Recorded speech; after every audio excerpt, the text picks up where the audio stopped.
Assalamualaikum warahmatullahi wabarakatuh. Perkenalkan, nama saya Mutiara Ramanda dari semester 2C. Di sini saya akan mereview mata kuliah Hukum Pidana yang didoseni oleh Ibu Profesor Dr. Hajah Heni Nuraini SMH beserta asisten dosennya Bapak Dr. Emrendi Aridayandi SMH. Sifat melawan hukum. Sifat melawan hukum merupakan unsur objektif dari tindak pidana karena merupakan penilaian terhadap perbuatan dan bukan pada pelaku. Sifat melawan hukum terdiri dari dua macam. Yang pertama, sifat melawan hukum formil, yaitu suatu perbuatan bersifat melawan hukum apabila perbuatan dirumuskan sebagai tindak pidana dalam undang-undang dan diberikan sanksi. Yang kedua, sifat melawan hukum dapat dihapus apabila diatur berdasarkan undang-undang. Yang ketiga, jadi melawan hukum sama dengan bertentangan dengan undang-undang tertulis.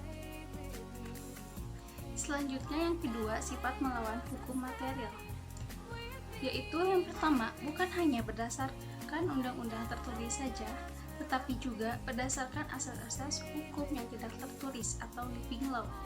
Yang kedua, sifat melawan hukum dapat dihapus berdasarkan undang-undang dan aturan atau hukum yang tidak tertulis. Yang ketiga, jadi melawan hukum sama dengan bertentangan dengan undang-undang atau hukum tertulis dan hukum tidak tertulis atau kebiasaan. Selanjutnya, dalam sifat melawan hukum material terbagi dalam dua fungsi. Yang pertama, fungsi negatif, yaitu mengakui kemungkinan adanya hal-hal yang ada di luar undang-undang untuk menghapuskan sifat melawan hukumnya, perbuatan yang memenuhi perbuatan undang-undang.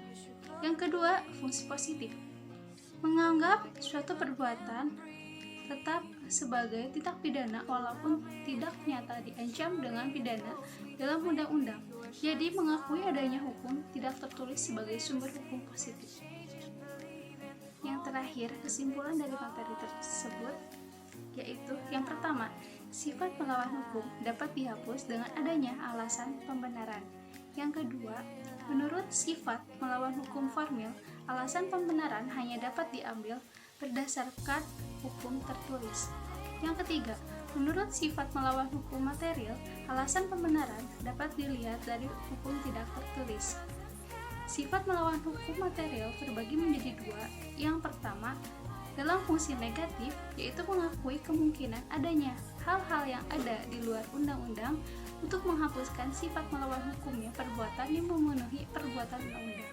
Yang kedua, dalam fungsi positif, menganggap satu perbuatan tetap sebagai tindak pidana walaupun tidak nyata diancam dengan pidana dalam undang-undang.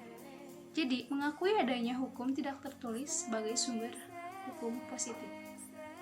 Yang keempat, ajaran melawan hukum formil sudah tidak dianut lagi sejak tahun 1963. Yang terakhir, yang menentukan adanya alasan pembenaran di luar undang-undang adalah hakim apabila terjadi pertentangan antara hukum tertulis dan hukum tidak tertulis. Sekian review materi dari saya. Wassalamualaikum warahmatullahi wabarakatuh.